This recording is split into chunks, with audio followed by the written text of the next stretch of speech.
I'm gonna show you guys how I do an easy, glowy summer makeup look. Always start with skin prep. I'm gonna go in first with the glazing milk. I don't think I've done a tutorial video yet, like a makeup tutorial video, when the glazing milk was out in the world yet. I've teased it in other videos, but I think this is the first one that it's actually out in the world and available. Going in with the glazing milk, of course, always want to have that super glazed, glowy, juicy skin. I always like to still go in also with the peptide glazing fluid. It's my holy grail go-to for makeup prep, and also, you know how much I love to mix it with my makeup a lot. So I'm going in with that. The last thing I'm gonna do is my peptide lip treatment, and look what's back.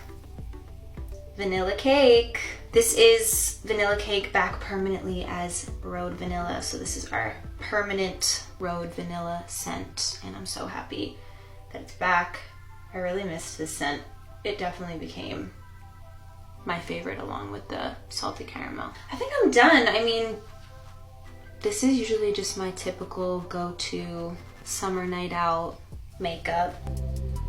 Woohoo!